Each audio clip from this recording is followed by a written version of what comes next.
कहूँगा कि नवमी कल भी है, 11 कब की है उसके लिए वीडियो आज पहुंच जाएगा आपके पास में। तिथियों में पिछले साल की तरह कुछ हेर फेर हुआ है। दिवाली आप 12 को मनाएंगे तो गोवर्धन पूजा के लिए बीच में एक दिन का विराम है, ऐसा हुआ है। परिसर में बैठे हुए सभी भगवत प्रभु प्रेमी जन, भक्ति शक्ति की प्रतीक पूर्ण मात्र शक्ति सत्संग टीवी के माध्यम से अपने अपने घरों में बैठ करके समग्र आयोजन का आनंद लाभ प्राप्त कर रहे हैं, वह सभी भगवत प्रभु प्रेमी जन। यहाँ से स्थानीय बहन किरण पाराशर, उनकी दोनों बेटियां आज व्यासपीठ तक जिन्हें आने का सौभाग्य प्राप्त हुआ है, श्री सुभाष जी गर्ग जो आश्रम के साथ इधर बैठे हुए हैं, बहुत बारीकी से बहुत करीबी से जुड़े। सुखताल की कथा के एक बहुत बड़े आयोजक भी रहे हैं और आपको यहाँ पहुँचने का सौभाग्य प्राप्त हुआ है। और परिसर में बैठे हुए सभी भगवत प्रभु प्रेमी जन, कथा छूटेगी तब तक आपको यहाँ आने का सौभाग्य प्राप्त होगा। आप सबके हृदय में बैठे हुए भगवान को मैं वंदन प्रणाम करता हूँ। जो भी पुष्कर और पुष्कर से आसपास के लोग आ सकते हैं तो आप पहुंचिएगा। 3 बजे लगभग आरती होगी। 3 से थोड़ा आज मुझे पहले करना होगा क्योंकि मैं कथा के बाद में थोड़ा मकराना निकलूंगा। कल मुझे जाना था लेकिन नहीं हो पाया, कल यहाँ के काम ज़्यादा थे। 1-2-3 घंटे के लिए मैं तुलसी तपोवन मठ के काम से जा रहा हूँ, उसके मार्बल ग्रेनाइट वगैरह के लिए, और वापसी मेरी शाम को ही हो जाएगी। जो भी मिलने वाले भक्त लोग हैं, या तो फिर मैं उनको रात को मिलूंगा या फिर कथा छूटने के बाद में, उस हिसाब से आप पधारिएगा, आइएगा। बहुत आनंद की अनुभूति हो रही है और आप में से बहुत श्रोता हैं जो हर साल पुष्कर आते हैं। आपको देखकर आपके आने से बहुत अच्छा लगता है। अच्छी लग रही है?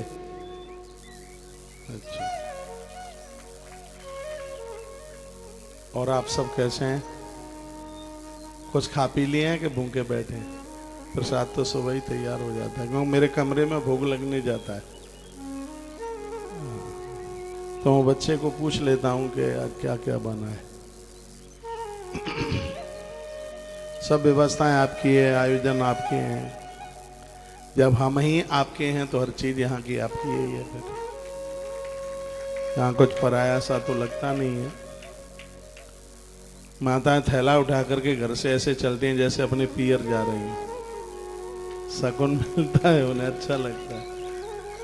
कुछ ऐसा होता ही नहीं है कि पराई जगह जा रहे हैं। आइए मैं पद्म पुराण में से कुछ बातें आपको कर लूं। दिवाली के दिन है, कार्तिक का समय चल रहा है, तो बहुत मंगल कारक है। लोग चाहें तो 12-12 साल की साधना अकेले 1 महीने में कर सकते हैं। आप बैठ जाइए, वहां बैठ जाइए, वहां बैठ जाइए। भगवान व्यास ने लिखा है, कहा है, विष्णु पूजा फलम विप्रा संक्षेपा कथितम मया इदानी बच्चम दानानी निसामाय समायिता। विष्णु पूजा की बड़ी महिमा है।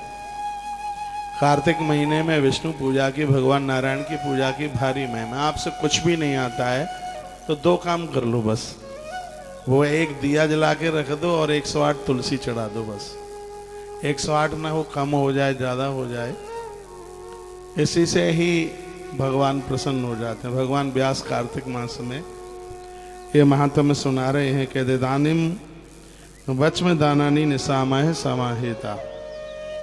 तो कहा उन्होंने कि मैंने विष्णु पूजा के बारे में बहुत बता दिया है तुम्हें, अब मैं थोड़ा और कुछ बताना चाहता हूँ। इस कार्तिक मास में 2 चीजें और हैं जिसकी बड़ी महिमा है। दानम तपो वयोर मध्य दान एकम परम स्मृता। 2 है, एक है तप, उसको कहते हैं उपवास से, और दूसरा है दान। उपवास और दान, इन दोनों की भी बहुत बड़ी महिमा है।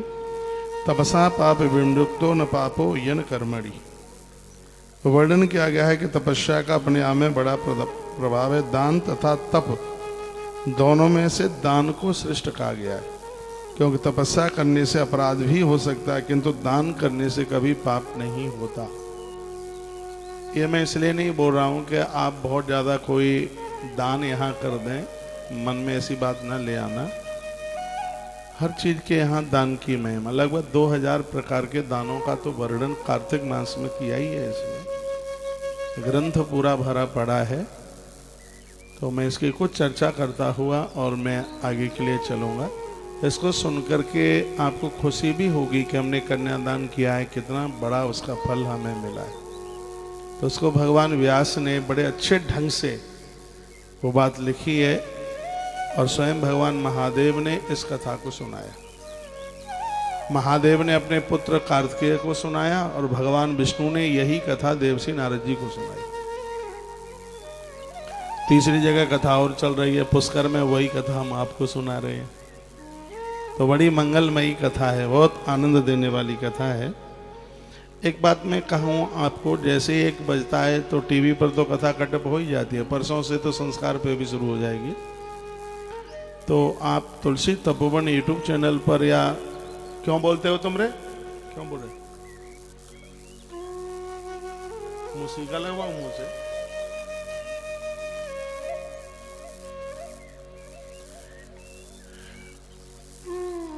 तुलसी मंजरी यूट्यूब चैनल पर, फेसबुक पर, जहां भी आप सुन सकते हैं, कथा को छोड़िए मत, कथा को पूरा सुनिए। देखो कितनी अद्भुत बात कही है। आप नित्य पूजा करते हैं, भजन करते हैं, जप करते हैं, इसका बहुत बड़ा पुण्य है। लेकिन इससे भी और ज़्यादा पुण्य है, आपके दरवाजे पर कोई याचक आया, कोई भूखा आया, कोई प्यासा आया, कोई ज़रूरतमंद आया। वर्णन है कि पूजा में से बीच में से उठने में बड़ा अपराध है, लेकिन भूखे को भोजन कराने के लिए, प्यासे को पानी पिलाने के लिए, जो कोई व्यक्ति गिर रहा है उसको बचाने के लिए अपनी पूजा में से बीच में से खड़े होके चले जाते हो तो कोई दोष नहीं लगता। परहित परमार्थ की इतनी बड़ी महिमा है अपने आप। किसी जरूरतमंद को आप देते हैं, उसके सहयोगी बनते हैं। भगवान व्यास कुछ लिख रहे हैं, कहते हैं वो, तपः कृति युगे श्रेष्ठ त्रेतायाम ध्यान में वचः। सतयुग में तपस्या बहुत श्रेष्ठ थी, त्रेता में ध्यान श्रेष्ठ था। फिर उन्होंने कहा सपर्याम द्वापुरे श्रेष्ठा। द्वापुर में देवों की प्रतिमाओं की पूजा, मूर्तियों की पूजा करना बहुत श्रेष्ठ माना गया था। लेकिन फिर उन्होंने कहा दानम श्रेष्ठम कलयु युगे। इस कलयुग में दान बहुत श्रेष्ठ है।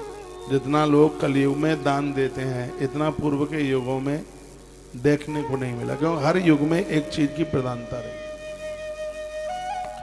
कल काल में वर्णन है दानम श्रेष्ठम कलयु युगे। कलयुग में दान के द्वारा जीव अपने कल्याण को प्राप्त हो जाता है।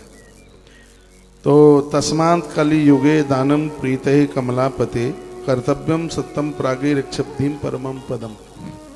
तो भगवान वर्णन करते हैं, वो कहते हैं कि लक्ष्मीपति भगवान नारायण की प्रसन्नता के लिए कलयुग में अपना कल्याण चाहने वाले व्यक्ति को यदि उसके पास जरूरत से उसकी से ज़्यादा है तो उसको दान देना चाहिए। बहुत ऐसी अद्भुत बातें हैं इसमें, इनको सुनकर के आप कहोगे कि अभी तक हम इतना अच्छा क्यों नहीं कर पाए, क्यों नहीं दे पाए।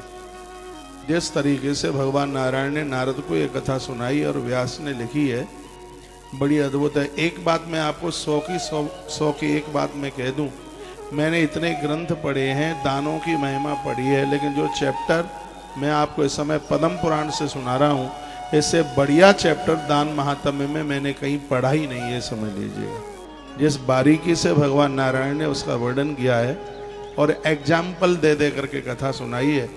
तो इसलिए आप कहीं अपने कामों में व्यस्त भी हैं तो मोबाइल की आवाज़ ज़्यादा कर लीजिए, टीवी की आवाज़ ज़्यादा कर लीजिए और इस चैप्टर को, इस प्रसंग को आप सुन लीजिएगा, बहुत आनंद हो जाएगा। जिसमें तपस्या से भी दान को प्रमुख बताया गया। तो कहते हैं, बताया गया कि जिस तरह एक एक कला से चंद्रमा की कला पूरी होती है, इसी तरह मनीषी के दान और तपस्या की भी गति बताई गई है। द्विजश्रेष्ठ एक एक पल के द्वारा धन का संग्रह करना चाहिए। देने के लिए एक एक आना इकट्ठा करो, भगवान कहते हैं। एक एक आना बचाओ और उसको इकट्ठा करो, और जरूरत है जहां पर उस जगह उसको दान में लगा दो।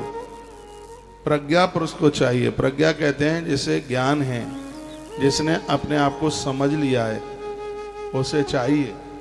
क्या चाहिए उसे? उसे चाहिए कि जो धन इकट्ठा किया गया है, यदि तुम इसको छोड़ के चले गए तो जैसे मधुहारा मधुमक्खी के छत्ते को तोड़ करके लेके चला जाता है, मधुमक्खी ने कैसे कैसे उसको इकट्ठा किया। जो धन धर्म में नहीं लगाया गया, उनके धन को लोग ऐसे ही खा जाते हैं।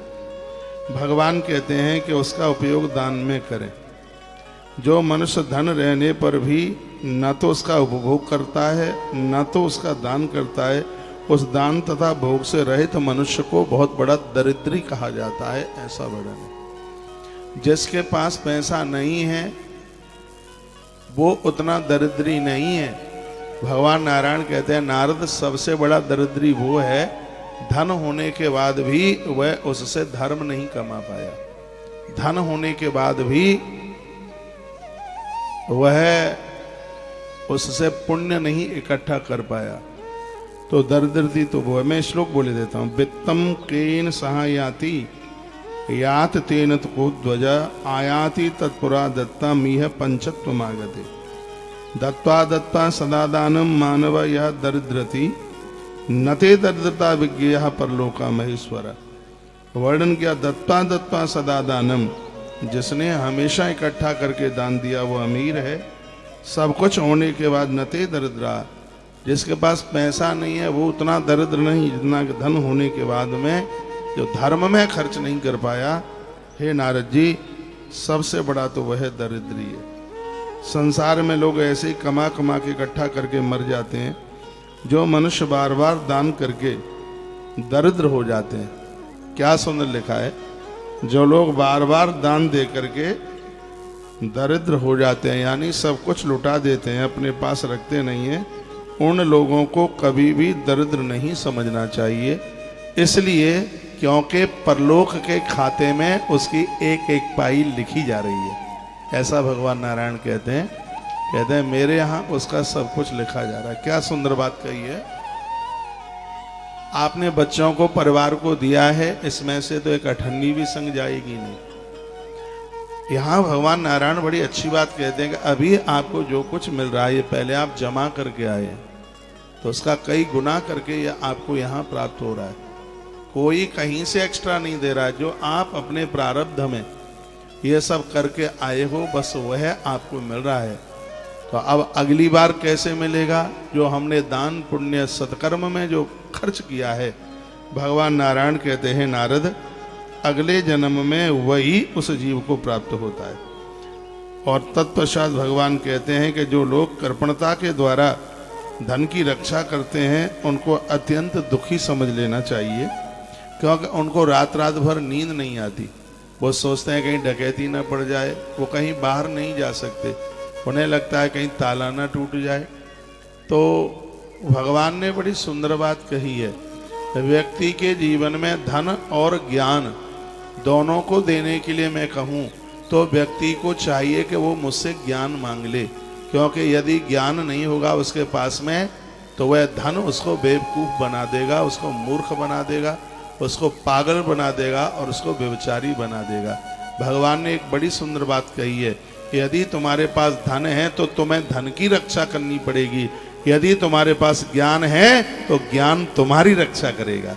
ज्ञान होगा तभी आप धन का सदुपयोग कर सकते हैं। ताली जोर से तो नहीं बजा दी आपने। भगवान कहते हैं जैमिनी को कथा सुनाई गई, नारद जी को कथा सुनाई गई। कहा वह अंत में सब कुछ छोड़ करके चले जाते हैं। हे द्विजश्रेष्ठ, परलोक में साधु तथा सज्जन के बल से रहित दान नहीं करने वाले को कभी परलोक में कोई वस्तुएं नहीं मिल सकती। हे विप्रश्रेष्ठ, वैष्णवों को प्रतिदिन भक्ति और श्रद्धा के साथ थोड़ा थोड़ा दान रोज करना चाहिए। दरवाजे पर कोई आवे तो उसको जल पिलाया जाए, दरवाजे पर कोई आवे तो उसको भोजन कराया जाए, ऐसा वर्णन किया गया है। कहा गया है कि सभी दानों में अन्न और जल दोनों को बहुत श्रेष्ठ बताया गया। 13 नंबर के श्लोक में लिखा है, सर्वेशामेव दानानाम अन्नदानम द्विजोत्तमम जलदानम तत्त्वयति अत श्रेष्ठा प्रकीर्तितम। क्योंकि अन्न और जल के द्वारा प्राणों की रक्षा होती है, और किसी के प्राणों की रक्षा करना यह बहुत बड़ा दान है। हमने कोरोना काल में जब पद्म पुराण की कथा कही, इस श्लोक करके मैंने इसके ऊपर हेडिंग लगाई, हेडिंग लाइन पूरी इसके ऊपर। और मुझे आज भी ध्यान है, तुलसीवन आश्रम की जो गाड़ियां भोजन की ले करके बाहर तक, बहुत दूर तक, ये इसी श्लोक की देन है। भगवान कहते हैं अन्न और जल ये दोनों प्राणों की रक्षा करते हैं, और किसी के प्राणों की रक्षा आपके द्वारा हुई है तो इससे बड़ा और कोई दान नहीं हो सकता। हम उपवास क्यों करते हैं? हमारे भाग की रोटियां बचें और वह रोटियां जरूरतमंद लोगों के काम आए, निरोगी रहेंगे। वैसे तो हर व्यक्ति को शाम को भोजन करना ही नहीं चाहिए, एक ही बार भोजन करें और एक समय का अपना भोजन बचा करके जरूरतमंद लोगों के लिए समर्पित करें। आपको तो बड़ा कठिन लगता होगा कि रोटी कैसे छूट सकती है। मुझे तो बड़ा सरल लगने लगा है कि 15 साल के लिए क्या, रोटी तुम जिंदगी भर के लिए छोड़ सकते हो। भूख तो आदत में आ गई है, और रोटी तो एक आदत में आ गई है। और ऐसा नहीं है कि 3 बार रोटी नहीं मिलेगी तो आदमी कोई मर जाएगा। कुछ समय के लिए व्यक्ति को यह व्रती बन करके रहना चाहिए, वो संध्या का भोजन त्याग दे, रात का भोजन न करे, और उसके भाग की 4 रोटियां, 3 रोटियां, 2 रोटी बचती है, उन रोटियों को जरूरतमंद लोगों के लिए, दीन दुखियारे गरीब जन लोगों के लिए वो उसको बांटते। यह भगवान नारायण कह रहे हैं। मेरी बात मत मानिए, भगवान नारायण की मानिए। अब आप कहेंगे जब रोटी नहीं खाएंगे तो हम कमाई क्यों रहे हैं? सूकरा कुकरा तो नहीं कमाते, वो तो फिर भी खा रहे हैं। तुम्हारे पास तो 2 बच्चे हैं, वो तो सूकरिया एक बार में 12 बच्चों को जन्म देती है, पूरा 1 दर्जन होते हैं। वह बेचारी कहीं नहीं जाती कमाने के लिए, पेट तो उसका भी भरता है। आप यदि कमा रहे हैं तो पेट भरने के लिए नहीं, आप कमा रहे हैं तो प्रकृति का पोषण करने के लिए कमा रहे हैं। पेट तो सबका ही भर जाता है, आपको कमाने की जरूरत ही कहाँ है पेट भरने के लिए। अन्न क्षेत्र चल रहे हैं, गो भंडारे चल रहे हैं। यदि आप कमा रहे हैं, ये तो लोग कहते हैं कि बस पेट के लिए क्या क्या करना पड़ता है। पेट तो बेचारा बदनाम हो रहा है। कमाई कर रहे हैं भोगों के लिए, व्यसनों के लिए, लीपा पोती में खर्चा होता है, उतना पेट में खर्चा नहीं होता। पहनावे में जितना खर्चा होता है उतना पेट में खर्चा नहीं होता। पेट तो 100 ग्राम आटे में भर जाता है, बहुत तो 100 भी ग्राम नहीं खा पाते हैं। साड़ी 5,000 की चाहिए, ज्वेलरी 5 लाख की चाहिए। ये हमको नहीं कहते कि गला सुंदर बनाना है, हाथ मलूक लगे। पेट को क्यों बदनाम कर रहे हो? सीधा साधा सा तो बेचारा पेट ही है, और वही बेचारा बदनाम होता है। पेट के लिए क्या क्या करना पड़ता है। खाली पेट के लिए जियोगे तो खुरापाती होगी ही नहीं, क्योंकि पेट तो थोड़े में भर जाता है। फिर और शौक हैं और शान है, उसके लिए व्यक्ति अपराध करता है। भगवान कहते हैं, जैमिनी भी बड़े परम श्रोता बने हैं का वही व्यक्ति ज्ञानी है, वही विद्वान है जो अपने लिए कम से कम खर्चा करता है। और यह आदमी की बहुत बड़ी बुद्धिमानी है। प्रकृति से जो लिया है, प्रकृति को मुर्गा बन के देना पड़ेगा, नाक घिस घिस के देना पड़ेगा। एक दादी कहती थी कि थाली में रामरस नमक उतना ही लेना जो पानी मिलाकर के खत्म ना हो जाए, नहीं तो आंख से नमक बीनना पड़ेगा। शायद आपने भी सुना हो, गांव की बूढ़ी माताएं कहती थी। हाँ, वो कहती थी कि नाली में ना चला जाए, नहीं कीड़ा बन करके फिर तुम्हें नाले में यही खाना पड़ेगा। वो दादियां कहती थी। वो कहती थी कि जो अन्न थाली में जूठा छोड़ते हैं वो नाले में जाता है तो क्या होता है, अगली बार कीड़ा बन करके नाले का फिर भोजन में वही मिलेगा। ये बूढ़े लोग, वृद्ध लोग कितने होशियार होते थे। वो हमने सुना है, वो बोलते थे उतना ही ले लो थाली में जो न जावे नाली में। तो इन सब चीजों का होश होना चाहिए। ईश्वर ने हमें कुछ दिया है तो उसकी दुर्गति न हो। एक एक चीज की हम वैल्यू है, एक एक चीज की महिमा है। परमात्मा ने इस दुनिया को, सृष्टि को बनाया है, बड़ा विचार करके बनाया। और यह मनुष्य धरती पर देवता बनकर जीवन जी सकता है। ना कोई टेंशन होगा, ना कोई परेशानी होगी, इतना बढ़िया जीवन जिएगा। ना कोई रोग होंगे, ना कोई दिक्कत होगी। आचार्य जी बता रहे थे कि श्रोता यहाँ से खड़े होते हैं तो कमर पर हाथ लगाते हैं, आज दुख गया, अरे कमर टूट गई, इतना दर्द होता है। किसी ने लाठियां नहीं मारी हैं, अपनी लापरवाही से ही ये सब बीमारियां चल के आ रही। इतना खाएंगे सो बपन करते रहो, इतना खाएंगे कि पचे नहीं, इतना खाएंगे कि लेट बाथरूम में ही बैठे रहे। थोड़ा जीभ के ऊपर अंकुश लगाइए। भगवान कहते हैं एक बार खाओ, 2 बार का गरीबों में बांट दो। तो कोई न कोई तो बात होगी ही ना। जब उन्होंने ये बात कही, अगले शब्दों में वो कहते हैं कि जल के बिना अन्न नहीं पेट में जाता है, इसलिए जल का दान अपने आप में बड़ा विशेष दान है। हे विपेंद्र, भूख तथा प्यास दोनों को एक समान समझना चाहिए। इसलिए बताया गया है कि वह लोग धरती पर बहुत बड़े दाता हैं जो अन्न और जल के दान में लगे हुए हैं। अतएव होशियार पुरुष को चाहिए कि यदि मैंने उनको उनकी जरूरत से ज्यादा दिया है तो उन्हें अन्न भी और पानी भी गरीब दीन दुखियारों के लिए वह खुद जीविका का साधन बन जाए। इसमें भगवान ने कथा सुनाई। भगवान नारायण ने कथा सुनाते कहते, हस्तिनापुर में एक कुबेर के समान एक धनवान व्यक्ति रहता था जिसके पास पैसा बहुत था। बभूव हस्तिनापुरे कुबेरः इव वित्तवान। जैसे संपत्ति कुबेर के पास है, भगवान कहते हैं नारायण वो हस्तिनापुर में रहता था, वो इतना ही धनवान था। मेरी तरफ देखिए भी और मैं यहां से जो बोल रहा हूं उसको सुनिए भी। बड़ी अद्भुत कथा है। तो भगवान बोले, उसी नगरी में देवताओं के लिए भी, उस नगर में थी वो वैश्या, लेकिन भगवान की आराधना पूजा बहुत करती थी। उसी नगर में रहती थी एक वैश्या रहती थी। लिखा है तस्मन नैव पुरे वैश्या बहुआ सुर सुंदरी। बताते हैं कि देवांगनाओं से भी ज्यादा वो सुंदर थी। मृत्यु लोक में रहती थी हस्तिनापुर में। ये वही हस्तिनापुर है जहां कभी पांडवों का जन्म हुआ था। बताते हैं सभी लक्षणों से युक्त वह स्त्री, ऐसा लग रहा था कि स्वर्ग की कोई सुर देवी ही धरती पर चल के आ गई है। और उसी नगर में एक ब्राह्मणी रहती थी। ब्राह्मणी, हे द्विजश्रेष्ठ, वह ब्राह्मणी जार पुरुषों में अनुरक्त थी। ब्राह्मण के घर में जन्म लिया उसने, लेकिन पराये पुरुषों के साथ वह जुड़ी थी। कुकर्म करती करती वह बूढ़ी हो गई, बिल्कुल वृद्धा हो गई। वह ब्राह्मणी वैश्या के साथ उससे मित्रता हो गई, उसकी दोस्ती हो गई।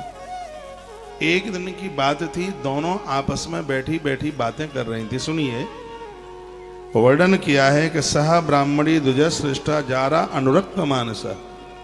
इसको पराये पुरुष बड़े अच्छे लगते थे।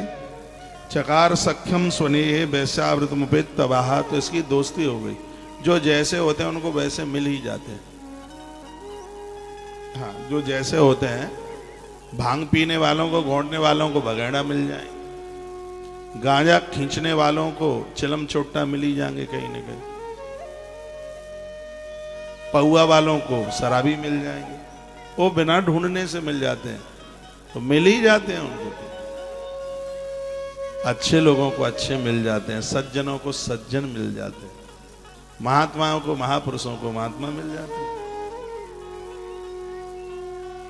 तो इन दोनों की मुलाकात हो गई। चोर चोर मौसेरे भाई, तो वही बात है, दोनों में इतनी दोस्ती हो गई, दोनों खूब को कर्म करने में लगे। जवानी में जब पाप होता है तो बुढ़ापे में रोने के अलावा और कुछ नहीं होता। तो एक दिन वो वैसा रो पड़ी, वह रो पड़ी कि मैंने अपनी भरी जवानी में इतने गलत काम किए, ईश्वर तो मुझे क्षमा करेगा नहीं।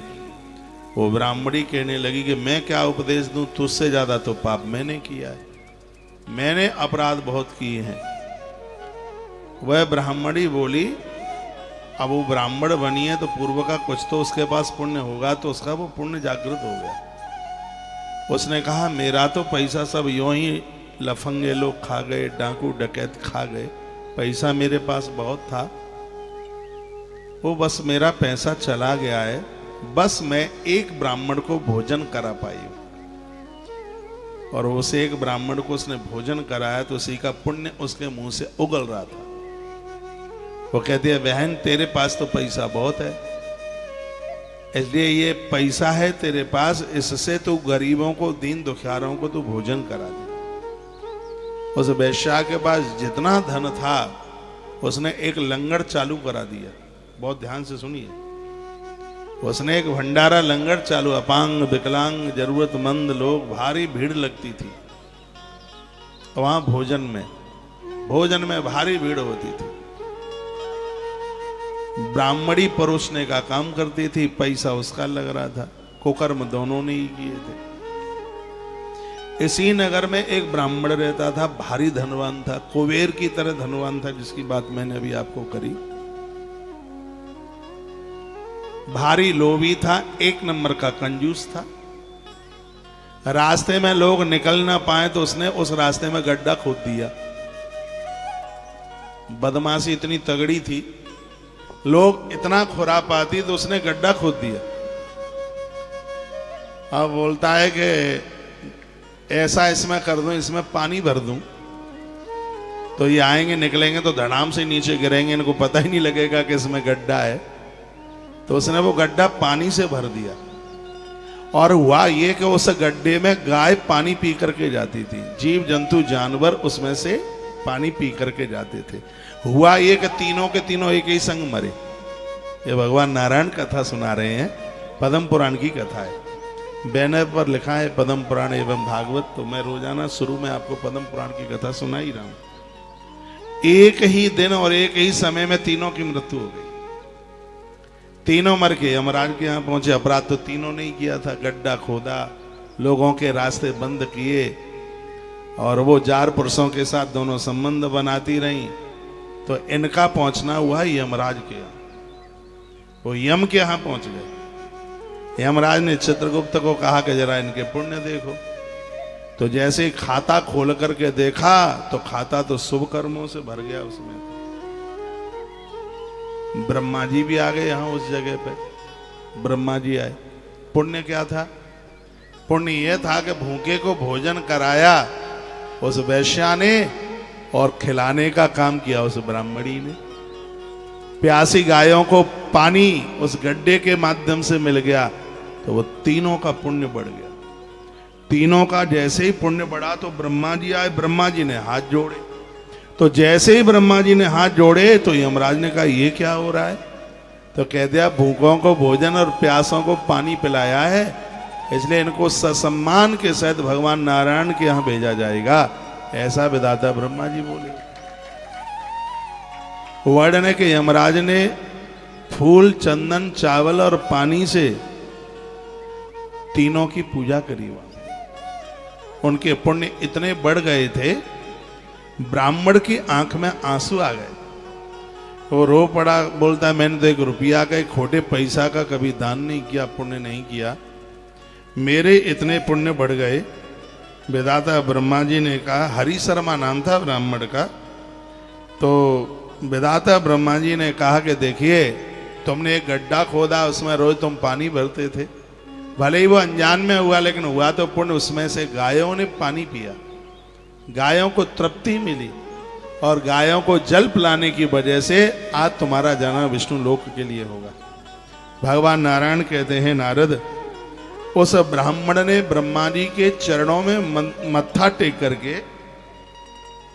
ये प्रार्थना करके पूछा, प्रभु आप हमें यह बता दीजिए कि धरती पर पहुंच करके व्यक्ति को अपने कल्याण के लिए कौन कौन सा दान करना चाहिए। ये उस ब्राह्मण ने पूछा ब्रह्मा जी को। अब ब्रह्मा जी सुना रहे ये कथा, बड़ी अद्भुत है। ब्राह्मण उवाच ताम स्मृताप छितौ देव लभते कुशलम प्रभु त्वयि सान्निध्यम मया प्राप्तम कुशलम किमतः परम। आपके सानिध्य में मैं तो कुशल हो गया। भगवान व्यास कहते तत् वचनम श्रुत्वा भगवान निरुदितम दत्तवान साक्यम प्रीतस्मयी दुजन्मने। भगवान व्यास कहते हैं कि विधाता ब्रह्मा उसकी बात सुनकर के बहुत ज्यादा प्रसन्न हुए, अति प्रसन्न हुए। ब्राह्मण ने पूछा कि निज कर्म विकायोयम तत्प्रसादाक्षतो अखिल इदानीम ब्रूहि दानानि कान देवानि मानव। जिसमें मनुष्य का उद्धार हो जाए, हे ब्रह्मा जी आप वह दान बता दीजिए, कौन कौन सा दान व्यक्ति को पृथ्वी पर जन्म लेकर के वह उन्हें देना चाहिए। कार्तिक मातम की कथा है।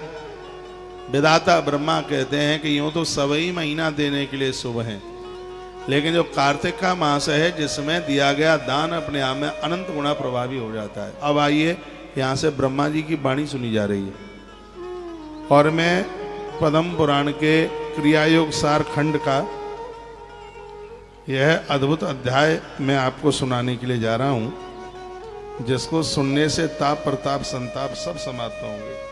20 नंबर का अध्याय है। क्रियायोग सार बड़ा अद्भुत खंड है।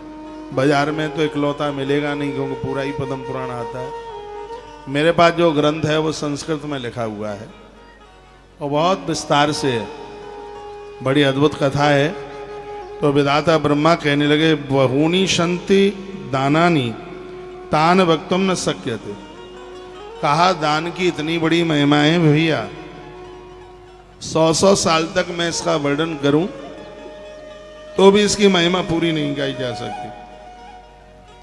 संचेत पात कथते विप्रा निशामय समाये। हे ब्राह्मण देव, ये दान की महिमा तुम संक्षेप में सुन लो मुझसे, मैं बता रहा हूं।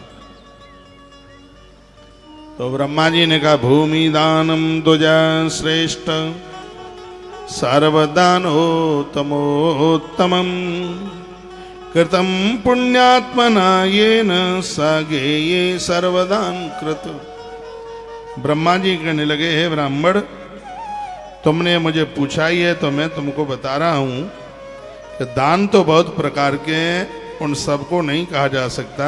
हे द्विजश्रेष्ठ, भूमि दान सर्वोत्तम दान है। भूमि का दान है सर्वोच्च दान है। जो पुण्यात्मा भूमि का दान करता है उस दान की भारी महिमा है। क्या क्या महिमा है बताया जा रहा है। जो गैया के चरने के लिए भूमि का दान करता है वह सभी पापों से रहित होकर अंत में भगवान नारायण के द्वारा नारायण के धाम में उसको ले जाया जाता है। भूमि दान की इतनी बड़ी महिमा है। भूमि शक समेताम यो दरिद्राय दुजातये ददात ब्राह्मण श्रेष्ठ तस्सम पुण्यम निशामय। कहा गया कि जो फसल से परिपूर्ण भूमि ब्राह्मण को दान में देता है उसको जिस पुण्य की प्राप्ति होती है। अब उसे आप सुनो। भूमि दान, कार्तिक में भूमि दान की भारी महिमा। वह सभी पापों से रहित होकर के भगवान नारायण के लोक को जाता है। वहां 14 इंद्रों के समय तक वह जीव भगवान के चरणों में रहता है। भूमि दान शमशान घाट के लिए, देवालय के लिए, गौ सदन के लिए, जहां बेटियों का विवाह होता है उस जगह के लिए, रास्ते के लिए, जलाशय के लिए, पोखरों के लिए और बगीचों के लिए, और जहां पर नारी प्रसूतिका, जहां पर स्त्री बच्चों को जन्म देती है उस जगह के लिए भी वर्णन किया गया है। दान के लिए इस जमीन को बहुत ज्यादा विशेष माना गया। तो भगवान कह रहे हैं, वो कहते हैं कि सभी पापों से रहित होकर वह व्यक्ति स्त्री पुरुष भगवान के लोक में जाते हैं। इंद्र 14 बदल जाएं, 14 मनवंतरों तक वह भगवान के पार्षद बनकर भगवान के चरणों में वह रहते हैं। ये सूची सोनक्षियों को कह रहे हैं। भगवान नारायण कहते हैं, नारद जी को कहा कि वह बहुत लंबे समय के लिए मेरे पास रहते हैं। पुण्य वह भूमि को प्राप्त करके सार्वभौम धरती के राजा बनते हैं। आकर के भूमि दान करने वाला राजा ही बनता है, इसमें बिल्कुल संशय वाली बात नहीं है। दीर्घ काल तक पृथ्वी का भोग भोगता हुआ वह पुनः फिर मेरे ही धाम को आता है। ब्रह्मा जी सुना रहे, कहते हैं कि ब्राह्मणों को सैकड़ों दानों को छोड़कर सबसे पहले उन्हें भूमि का दान उनके लिए करना चाहिए। स्पष्ट इस ग्रंथ में लिखा हुआ है। स्वयं विधाता ब्रह्मा जी कहते हैं, भूमि दो भूमि नेताच दान स्वर्गगामिनी, क्योंकि यह भूमि दान जीव को स्वर्ग पहुंचा देता है। इसमें बिल्कुल संशय वाली बात नहीं है। भूमि देने वाले और भूमि लेने वाले दोनों स्वर्ग में जाते हैं। इसमें दोनों का कल्याण है, भूमि लेने वाले भी और भूमि देने वाले भी। जो मूर्ख ब्राह्मण भूमि का दान नहीं लेता, हे विप्र, वह प्रत्येक जन्मों में अत्यंत दरिद्र बन करके पैदा होता है। किसी ने भूमि दी है और ब्राह्मण उसका दुरुपयोग करता है, वह भी दरिद्र बन करके पैदा होता है। जो दूसरों से भी भूमि दान लेकर उसको धर्म पुण्य के काम में लगा देता है, वह भगवान विष्णु के चरणों में बहुत लंबे समय तक टिकता है। इसमें निवेदन किया गया है कि भूमि दान जिसने किया, यदि उस पर फसल है, उसमें से फसल के जितने दाने हैं उतने वर्षों तक उस परिवार के लोग भगवान के चरणों में आनंद मनाते हैं। वह किसी भी प्रकार के धार्मिक कार्य के लिए उस भूमि को प्रयोग में लिया गया है, परमार्थ के लिए उसको प्रयोग में लिया गया है। इसको भूमि दान करने वाले खुद तो तर ही जाते हैं और अपनी कई पीढ़ियों को, इसमें तो 73 पीढ़ियों की चर्चा की गई है, इतनी पीढ़ियां भगवान के धाम में पहुंचती हैं, आनंद मनाती हैं। और वर्णन किया, एक बार जयकारा लगाइए, बोलवा के बिहारी लाल की जय हो। फसल से भरी हुई सप्तद्वीपा पृथ्वी का दान करने से जिस फल की प्राप्ति होती है, उस फल को वह ब्राह्मण गौ का दान करके प्राप्त कर लेता है, ऐसा वर्णन किया है। यदि फसल से भरी हुई धरती का दान किया है तो कई गौ दान करने का फल प्राप्त हो जाता है। ये पढ़ करके तो इतना अच्छा लग रहा है कि अभी मैं जयपुर में था करवा चौथ वाले दिन, जहां पर गौ माता के 1000 गौ सदन बन रहे हैं और वहीं पर एक जमीन की सौदा हुई है। अभी मेरे यहाँ से जाते ही उसकी रजिस्ट्री हो जाएगी। और आनंद की बात है कि पूरे खेत में सरसों की फसल खड़ी हुई है, पूरा भरा हुआ है सरसों की फसल से। तो इसमें वर्णन किया गया है कि जो फसल से सजी हुई, फसल से उगी हुई जमीन का जो दान करते हैं, उसमें उनको कई गौ दान का फल तत्काल प्राप्त होता है, ऐसा भगवान ने कहा कि जो बैल का दान करता है, उसकी देह में जितने रोम हैं, बैल की देह में जितने रोम हैं, उतने 1000 वर्षों के लिए वह जीव भगवान रुद्रदेव के चरणों में वास करता है, भगवान रुद्रदेव के चरणों में आनंद मनाता है। इसमें लिखा है कि नंदी का दान करने से अकाल मृत्यु नहीं होती और गौ माता का दान करने से किसी को भी बैतरणी का मुख नहीं देखना पड़ता। ये विधाता ब्रह्मा के दोनों शब्द हैं। वो कहते हैं कि जो मनुष्य बनकर इस धरती पर आया है, भले ही खाने को रोटी ना उसे मिल पावे, धरती पर नंदी दान और गौ दान करके जरूर जाए। यह बात श्री क्रिया योग सार खंड अध्याय नंबर 20 और श्लोक नंबर 115 जो मैं आपको चर्चा कर रहा हूं। यस्तु वैत विदम धेनुर्दद्दापु भयते मुखी न तस्य पुनरावृत्ति रुद्रलोकात् कच्चन ब्रसतिल संयुक्त। बैल का दान करें, नंदी का दान करें तो संग में काले तिल जरूर ले लें। यदि वृषभ दान के साथ में तिल कृष्णम यस्तु प्रेक्षति, कृष्ण माने काला, काले तिल संग लेकर के दान किया जाता है। जैसे गैया का दान किया जाए तो उसमें दोहने वाला पात्र होना चाहिए संग में। तो वर्णन है ना इसमें, गाय का दान हो तो बाल्टी हो दोहने के लिए, जैसे गैया के दान में दोहने वाला पात्र विशेष होता है, नंदी के दान में काला तिल बहुत विशेष होता है। ये बताता ब्रह्मा। पहले ये बताइए, समझ में आ रहा है कुछ? भगवान करे सब आपको मौका मिले। तो ब्रस तिल समायुक्तम, ब्रस माने बैल, तिल तिल समायुक्तम, कौन से तिल? कृष्णम, काले तिल। जो काले तिल के साथ में नंदी का दान करता है, सरुद्र भवने तिष्ठेत द्विजेंद्र तिल संख्या, उन तिलों की जितनी संख्या है, नंदी के शरीर में जितने रोमों की संख्या है, उतने वर्षों तक अपने पूर्वजों के साथ वृषभ का दान करने वाला व्यक्ति भगवान महादेव के चरणों में आनंद मनाएगा। कमाल। ताली तो आप बजाना ही मत बिल्कुल भी, चाहे बात छोटी हो चाहे बात बड़ी हो। विधाता ब्रह्मा ने कहा गौ दान करने वाले वैतरणी का मुख नहीं देखते, और नंदी का दान करने वाले, नंदी का दान करने वाले लोगों की अकाल मृत्यु नहीं होती। धरती का दान करने वाले लोग राजा होते हैं, उनकी वंश वृद्धि नहीं रुकती। घर में स्त्रियां बांझ नहीं रहती जिनके घर से भूमि का दान हुआ है। भगवान कहते हैं यो भक्ता रजतम योक्षर रियाहे दुजातई चंद्रलोकम समासाध्य सुधा पानम करो दिया। जिसने चांदी का दान किया है ऐसे लोग चंद्रलोक के लिए जाते हैं। हीरकम मोक्तकम चापी, जिन्होंने हीरा मोती का दान किया है वो इंद्र के लोक को जाते हैं। अश्वदानम द्विजय सृष्टा करोति महाशया गंधर्व राजदत्तम सह प्राप्नोति निसंशय। जिन्होंने घोड़े का अश्व का दान किया है पूरी धरती को जीतने की ताकत तो उसको मिलती ही है। अश्वदानम द्विजय सृष्टा करोति महाशया गंधर्व राजदत्तम, गंधर्व लोक में पहुंचता हुआ बड़ा कंठ, सुरीले कंठ के साथ उसको गंधर्वों के साथ में, सीधी सी बात है कि जो अश्वदान करता है मां सरस्वती का वरद पुत्र धरती पर वो बहुत बड़ा कंठ का कोयल सुरीला होता हुआ धरती पर आकर के बहुत बड़ा गायक बनता है। बहुत बड़ा उसकी वाणी बड़ी प्रखर होती है।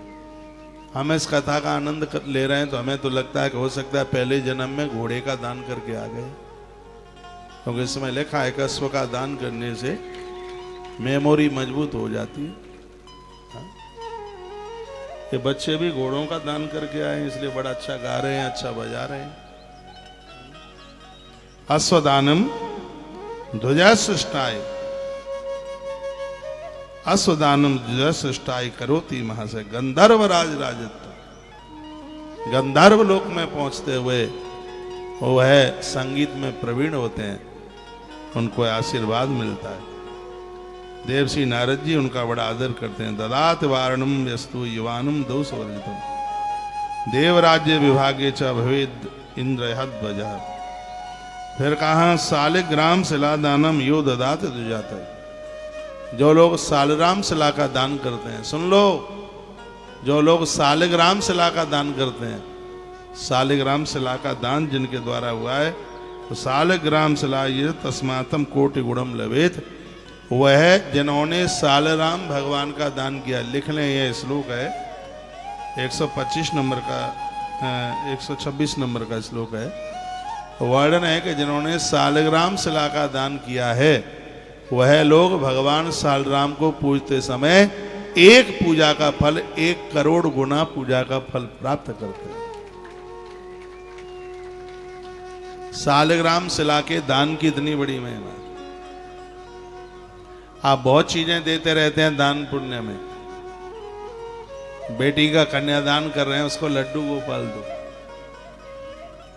लोगों को पूजा पाठ की चीजें दो, चंदन बांटा करो। आप देखो कैसे गरीबी रहती है, रहेगी नहीं। चंदनम में पुण्यम सर्व पाप प्रणाशनम आपदाम अपहर्तारम लक्ष्मी तिष्ठति सर्वदा। ये चंदन के दान की महिमा है।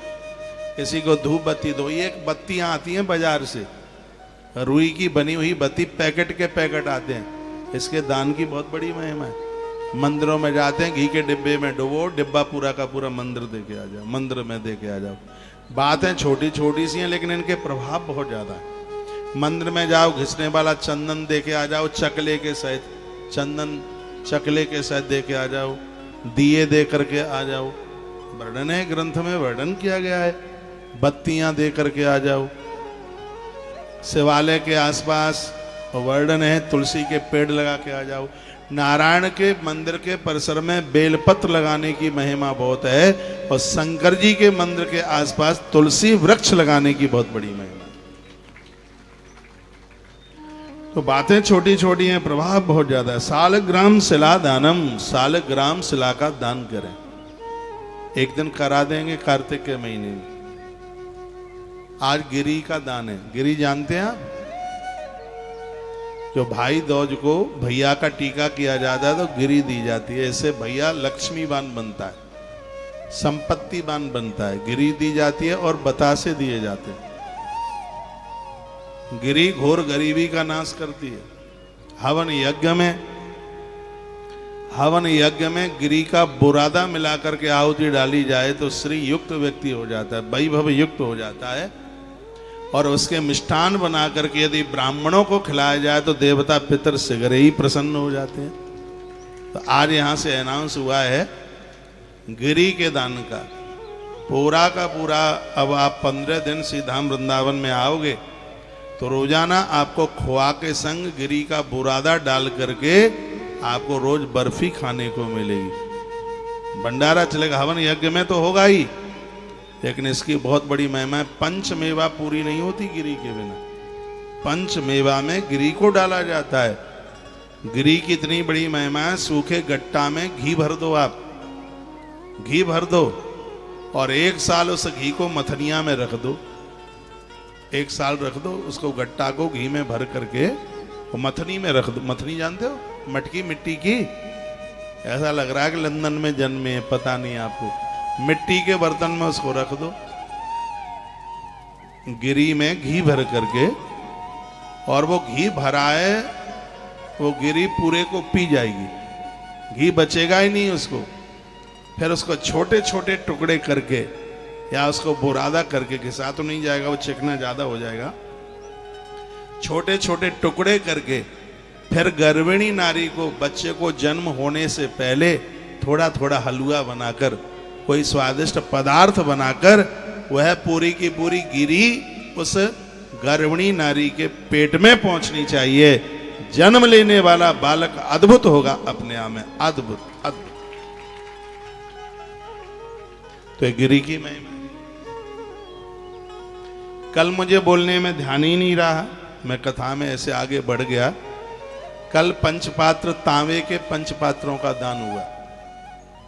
इसका संकल्प तो होगा पूरा 27 तारीख को, कार्तिक पूर्णिमा है। यहां से जो अनाउंस हो रहा है, राशियां बहुत छोटी छोटी हैं। कल की सहयोग राशि का 500 रुपए का सहयोग था और आज का 300 रुपए का है। आपको तो मेरे लिए ताली बजानी चाहिए, जहां तुम पहुंच भी नहीं सकते, सोच भी नहीं सकते कि कार्तिक में कौन कौन सी चीजों का इतना भारी महत्व है। वो यहां से कराया जा रहा है। जिन्होंने 6000 रुपए का सहयोग किया उनको अलग से करने की जरूरत नहीं है। जो एक एक दिन का जो कर रहे हैं वो चूके नहीं। इतनी छोटी सहयोग राशि है, इसमें सभी को सौभाग्य प्राप्त हो जाएगा। किताब मैं दे दूंगा, उसमें नारियल के गट्टे की महिमा वर्णन है। वर्णित है। जब आप अपने भाई को वह देते हैं या मंदिरों में आप चढ़ा देते हैं या हवन में टुकड़े कर करके उसको डालते हैं, ये कैसे घोर गरीबी का नाश करती है गिरी। आप अपने भैया को दे देते हैं, भतैया बन करके भाई आता है, बहन ऋणी हो जाती है यदि उसने गिरी का गोला नहीं दिया अपने भाई को। तो बतासा और गिरी, ये भाई दूज आ रही है इसलिए मैं पहले से बोल रहा हूँ। हल्दी में थोड़ा सा आप दही डालिए, थोड़ा सा जल डालिए, उसको मिलाइए, लंबा तिलक करना भैया के। नया बान आता है तो हल्दी से पूजा होती है उसकी। भाई दूज पर हल्दी से भाई के माथे पर तिलक किया जाता है और बतासा और ये गिरी का गोला दिया जाता है उसको, वो अपने रूमाल में के, हाथ में के, अपने थैला में। लेकिन आजकल तो बहन भी बड़ी फैंसी हो रही हैं बहुत ज़्यादा। वो तो काजू की कतली मंगाती हैं, हाँ मीठा बहुत। फिर भैया सोचता है पैसा तो जेब में कम है, दीदी ने 750 की मिठाई दे दी है और हम तो 500 ही देने के लिए सोच रहे थे। तो एक बार तिलक कराते समय तो वह ये सोचने में लग जाता है, तो आप 800 रुपया किलो की काजू कतली क्यों दे रहे हो? हैं 60-70 रुपया किलो आता होगा बतासा। इतना आनंद आता है, भगवती तो प्रसन्न ही नहीं होती बतासे के बिना। यमुना मैया बहुत प्रसन्न होती है भारी, क्योंकि यमराज के भाल पर यमुना मैया ने जब टीका किया, ब्रह्म पुराण, यमुना मैया ने अपने भाई यमराज के माथे पर टीका किया तो उसने अपने भैया को 2 चीजें झोली में दी थी, एक नारियल का गट्टक और दूसरा बतासा। तब से लेके आज तक ये चल रहा है। भाई दूज का तिलक भाई के माथे पर सबसे पहला यदि किसी ने किया तो यमुना मैया ने किया। तब से ये भाई दूज चल रही है। सबसे पहला तिलक और कहाँ हुआ? मथुरा जी में हुआ, विश्राम घाट पर। इसलिए पूरी दुनिया में ये स्थान बड़ा अद्भुत है।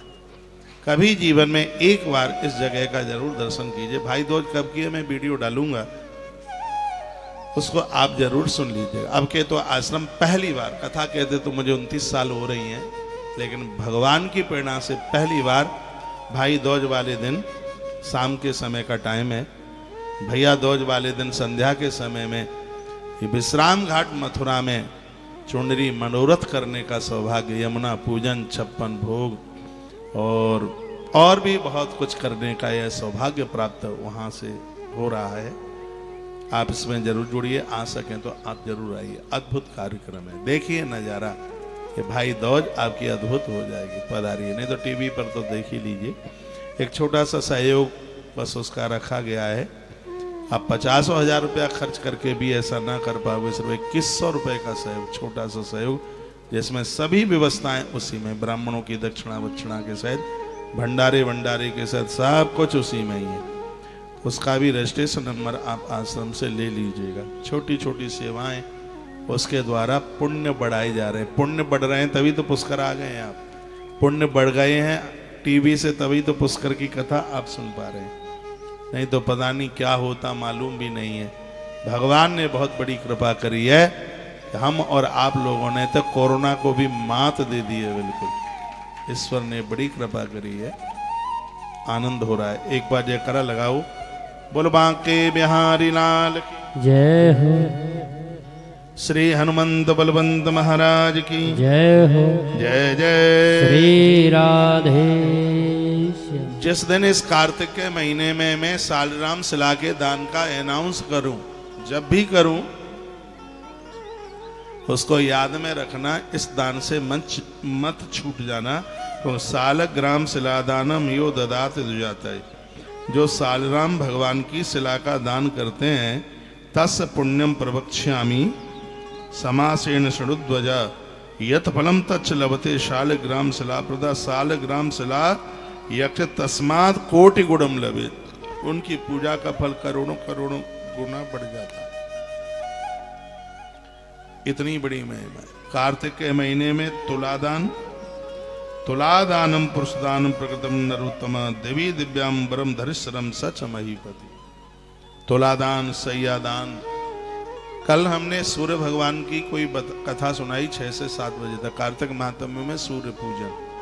पता नहीं आपने सुनी होगी कि नहीं सुनी होगी। तो उसमें विष्णुपदी संक्रांति पड़े, तो अब के 17 तारीख को विष्णुपदी संक्रांति पड़ रही है। विष्णुपदी संक्रांति में रुई से भरी हुई रजाई, तुलादान और सैयादान तीनों का बहुत बड़ा भारी प्रभाव है। जहां भी कहीं भी हो, जहां जैसे बने, भले आप छटांग भर रुई का दान कर पाए, उसे चूक मत जाना। तो तीनों दानों की महिमा वर्णित की गई। क्या सुंदर वर्णन किया है कि जो अपने तुला का दान बेटी विवाह के लिए होवे, उससे पहले अविवाहित जीवन में उसका तुलादान जरूर कराइएगा। उस सबकी महिमा का वर्णन किया। जननी जठरे, तुलादान यदि हुआ है तो मां के गर्भ में किसी भी प्रकार का कष्ट नहीं होगा। बहू बेटियों के द्वारा तुलादान हुआ है, हमारे आपके द्वारा तुलादान हुआ है, तो कभी कभी ऐसी घटनाएं घट जाती हैं, रास्ते में कीड़े मकोड़े मर गए, कभी कभी तो एक्सीडेंट में पशु जानवर समाप्त हो जाता है। इसके प्रायश्चित के लिए तुलादान से किसी का जादू टोना टोटका, ये ऊपर नीचे का कराया, ये सब प्रभावी नहीं होता। बेटियां ससुराल जाने से पूर्व अपने आप का तुलादान करती हैं, बहुएं उनका तुलादान हुआ है। बड़ा अद्भुत वर्णन किया गया है। क्या कहा गया है? कहा गया है कि उनके गर्भ में संतान समाप्त नहीं होती, ये बहुत बड़ी बात है। ददात स्तुवई कन्याम सालंकारम नरोत्तमः। वर्णन किया गया कि एक कन्या को आप अलंकारों से विभूषित करते हुए कन्यादान करके जो फल प्राप्त करते हैं आप, वही फल आपको तुलादान करने से प्राप्त होता है। भगवान श्री कृष्ण का तुलादान श्री द्वारका जी में हुआ और उनकी गृहिणी ने किया। यानी कहीं भी जहां भी हो, साल में एक बार अपना तुलादान जरूर करना। साल में एक बार मैं भी अपना तुलादान करता हूँ, स्वस्थ रहता हूँ, मस्त रहता हूँ, आनंद में रहता हूँ। हम तो गुरुकुल के सभी बच्चों का तुलादान कार्तिक के महीने में एक बार करा देते हैं। इस गौशाला में एक बहुत बड़ी व्यवस्था होती है तुलादान की, और बहुत लोग आते हैं। और ऐसा नहीं होता कि जिस अनाज से तुम्हें तोल दिया और उसी अनाज से फिर दूसरे को तोल दिया, नहीं, ट्रकों का ट्रक माल भर करके आता है।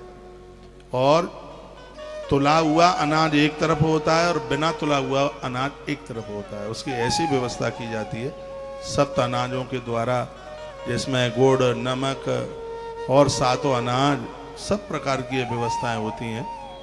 एक बार आप कार्तिक में आकर के तुलसीवन आश्रम के इस ठाट को देखिए, इस आनंद को देखिए, इस विशेषता को देखिए। इसलिए लोग वहां दौड़े दौड़े चल करके आते हैं। वैसे मैं आपको गोपाष्टमी से बुला रहा था, लेकिन जब कल मैंने पद्म पुराण में विष्णुपदी संक्रांति की महिमा पढ़ ली है, तो मैं कहूँगा यदि आपसे बन जाए तो 17 तारीख को वृंदावन जरूर आना, क्योंकि सूर्य की बेटी वृंदावन में रहती है, यमुना कालिंद्री। तो यहाँ का महत्व अपने आप में बहुत ज़्यादा है, जिसमें वर्णन है कि यदि विष्णुपदी संक्रांति को जो किया गया जो सत्कर्म है, वो लाखों गुना अपने आप में ज़्यादा विशेष होता है। तो उसकी पूरी महिमा कल की वीडियो आप सुन लेना तुलसी तपोवन यूट्यूब चैनल पर। कल शाम को जो 6 से 7 बजे तक जो कार्यक्रम हुआ था, तो उसमें हमने पूरी बात कही है। तो सगच्छेद विष्णु भवन पुनरावृत वर्जितम, वर्णन किया गया है कि तुलादान करने वाले लोग हैं, विष्णु भवन के लिए प्रस्थान करते हैं, उनके जीवन में किसी भी प्रकार का कोई कष्ट नहीं रहता। विक्रीतायास कन्याया या पुत्रो जाए तो वर्णन किया गया है कि जो मानव श्रेष्ठ तुला का दान करता है, वह दिव्य वस्त्रों को धारण करता हुआ स्वर्ग में चिरकाल तक, लंबे समय तक निवास करता है। पुण्य धरती पर जन्म लेता है तो अच्छे माता पिता के घर में उसको जन्म मिलता है। ये ग्रंथ कहता है यदि हमें अच्छे माँ बाबूजी मिले हैं तो इसमें भी हमारा कोई पुण्य है। बिना पुण्यों के अच्छे माता पिता नहीं मिल पाते। तत्पश्चात कहा कि जो अलंकारों से अलंकृत कन्या का दान करता है, बेटी का दान करता है, कन्या दान करता है, कन्या का दान करता है, वह पुनरावृत्ति से रहित विष्णु लोक को प्राप्त होता है। धरती पर बार बार जन्म लेने के लिए, मरने के लिए उसको नहीं आना पड़ता। जो अपनी बेटी को बेच देते हैं, पैसों से बेटी किसी को दे देते हैं, इससे बड़ा और कोई घातक अपराध नहीं है, इससे बड़ा बिल्कुल पाप नहीं है। आजकल एक रूपरेखा चली है, बेटे वाले आते हैं मुंह खोल करके बोल देते हैं कि तो हमें मोटरसाइकिल दे दे, टीवी दे दे, फ्रिज दे दे। बिल्कुल गलत है, एकदम गलत है। आप कम दीजिए, ज्यादा नहीं बनता है। तो बिटिया की ससुराल से कुछ भी नहीं मांगना, वहां से ऋण मत लीजिए, वहां से कर्ज। कुछ लोग हैं जिनसे कर्जा मत लो। कौन कौन से? मंदिर के पुजारी से कभी कर्जा मत लेना। वैधव्य नारी जिसका पति दुनिया छोड़ के चला गया, उससे कभी कर्जा मत लेना। वैधव्य नारी जिसका पति नहीं रहा दुनिया में, उससे कर्जा मत लेना। मंदिर के पुजारी से भी कभी कर्जा मत लेना। गुरुजनों से कभी कर्जा मत लेना, और यदि बन जाए तो दामाद से कभी भी कर्जा मत लेना, ऋण मत लेना। बहुत लोग बड़ा घर इसलिए देखते हैं कि जरूरत पड़ जाएगी तो कर्जा वहां से लेते रहेंगे। इस पैसे को ठीक नहीं बताया, बढ़िया नहीं बताया, इसलिए वहां से ऋण लेना नहीं है, बिल्कुल भी कर्जा लेना नहीं है। कन्या विक्रयणः पुंसो, इसमें लिखा है कि यदि दामाद से कर्जा लिया तो बेटी को बेचने वाला पाप लगता है। जामाता से यदि ऋण लिया है, कर्जा लिया, तो पाप कौन सा लगता है? जो बेटी को बेचा गया है, जब वो पाप लगता है, वही पाप लगता है। और मेरी बात को आप काट इसलिए नहीं पाएंगे क्योंकि ग्रंथ में श्लोक, फिर उसका व्याख्यान, सब बात प्रमाणित। उतना ही काम कीजिए, ऋण लेना ही ना पड़े। दुनिया बहुत बहुतेरी पड़ी है। क्या जरूरी है कि दामाद से ही ऋण लिया जाएगा, कर्जा लिया जाएगा? मंदिर का पुजारी, उसके पास भी पैसा ठीक नहीं है। लोगों ने देव प्रतिमा के आगे चढ़ाया है, वो चढ़ोत्तरी का पैसा है, वो पैसा बढ़िया नहीं है। वैधव्य नारी, जिसका आदमी दुनिया, उसकी तो हेल्प कीजिए, उसकी सहायता कीजिए। और दिक्कत तो तब आती है कि ऐसी जगह से कर्जा लेकर के लोग सोचते हैं तो फ्री फंड का हमारा और हमारे बाप का, लौटा करके देते नहीं है। ऐसी बहुत स्थिति हुई। ग्रंथ में तो यहां तक कहा गया कि तुम्हारी चाची है कि ताई है, चाचा ताऊ कोई भी दुनिया छोड़ के चला गया, यदि उसे चाची की या बड़ी माँ की प्रॉपर्टी आपने अपने प्रयोग में ली है तो इससे मुक्त तब हो पाओगे, उसके नाम से कोई धर्मशाला बनवाओ, उसके नाम से कोई मंदिर बनवाओ, उसके नाम से कोई गौ सदन बनवाओ, उसके नाम से कुछ न कुछ परहित परमार्थ का काम होना चाहिए। नहीं तो उस वैधव्य नारी की संपदा पूरे कुल खानदान को मिटा देगी। ऐसा वर्णन ग्रंथ के अंतर्गत किया गया। मानना ना मानना ये तो लोगों की बात है। यदि शास्त्रीय विधि से जीवन जिया जाएगा तो जीवन जीने में कहीं भी किसी भी प्रकार की कोई तकलीफ नहीं है। ये विधाता ब्रह्मा अपने मुंह से इन अद्भुत बातों को बता रहे हैं। तो कहते हैं बेची हुई कन्या से जो पाप लगता है, इतने लोगों से ऋण लेने पर, कर्जा लेने में भैया वही पाप लगता है। शास्त्रज्ञों को चाहिए कि बेटी के यहाँ से कभी भी कुछ भी न लें, जो भी बने। यहाँ तो लिखा है कि उसके यहाँ का तो जल तक न पिए। आजकल तो फैशन बन गई है बेटी के यहाँ के खाने और पीने की। ऐसी चटोरी जी माँ की कहती है बेटा नींबू का अचार बनवा के भेज दे। सर वो मम्मी के लिए नींबू का अचार बना करके भेज रही, कभी टेंटी का अचार मांगती, बेटा गोल गप्पा बना करके भेज दे। हो क्या गया है बात सब। हमें तो बड़ा आश्चर्य होता है, अचंभा होता है। गोल गप्पा नहीं खाया जा रहा है, नाली का मल खाया जा रहा है, ऐसा बोला। और आजकल बेटियां भी कह देती हैं तो हम में और भाई में तुम अंतर समझती हो। बेटा जो ग्रंथों में बात कही है, आपको तो पता होगा पहले बेटियों के यहाँ का नहीं खाया जाता। दोस्त मानते थे कि नहीं मानते थे? मानते थे। अरे उस गांव का और भी कोई व्यक्ति आ जाता था तो उस गांव का पानी नहीं पीता। वो बोलता कि हमारे यहाँ की रिंकी है, इस गांव में पानी नहीं पिएंगे। जनक राजा ने जो पशु दिए थे दान दहेज में, जब तक वो जिंदे रहे उनके भोजन पानी की व्यवस्था मिथिला से की गई, उन्होंने अयोध्या का पानी नहीं पिया। और आज का आदमी इसलिए कष्ट में ज्यादा है, परेशानी में ज्यादा है कि आजकल उसको रिंकी के यहाँ खाने में कोई उसको दिक्कत नहीं हो रही। ये माताएं तो 3-3 महीना रहती हैं। गुड़गांव में वो दामाद नौकरी करता है? अब सास का तो डर है नहीं है। हाँ सास हो तो हाँ वो तो खबर ले ले, यदि सास हो तो। अब वो तो यहाँ है नहीं, तो अब अपनी मन मानी है कौन वहाँ? अपनी बेटी है, 36 आना की मालकिन वो ही है। दामाद की तो बोलने की हिम्मत नहीं है। वो तो फोन करके अपनी माँ को ये भी नहीं बता सकता कि डुकरिया मेरी सास आई है, 3 महीना हो गया उसे, बता ही नहीं पाएगा। और कलाकंद इतनी मस्ती से खाती है, फिर मुझे फोन और करती है। देखो फोन भी किसको कर रही है? जो अखंड विरोधी है इन सब चीजों का। मुझे कहेगी महाराज जी गुड़गांव में। मैंने गुड़गांव में क्या है? अरे वो हमारी बेटिया है ना निवेदिता, बेटी है ना, तो जमाई राजा की यही नौकरी है। तो मैंने कहा माँ जी तो फिर आपको तो होटल पे खाना होता है। मुस्कुरा गई होटल में, फोन पे पता लग जाता है कि हंस रही है। कहती है हमारे जमाई राजा की नौकरी है ना यहाँ। थोड़ा स्वास्थ्य ऐसा खराब था निवेदिता का, तो हम यहाँ आए। मैंने कहा तो आप डॉक्टर हैं? तो उसको कह तुम आए काय के लिए आए? अरे थोड़ा सा आ ही गए हैं, लेकिन महाराज जी 2-3 दिन के लिए आए थे और हमें 3 महीना हो गया। बड़ा अच्छा लग रहा है, गुड़गांव तो बड़ा फैला है, यहाँ तो बड़ी रौनक लगी हुई है। मैंने कहा भोजन कहाँ करते हो? बोलते हैं कि अपनी निवेदिता के यहाँ करते हैं। मैंने कहा लाज को बचा लो कैसे भी, शर्म कर लो कैसे भी।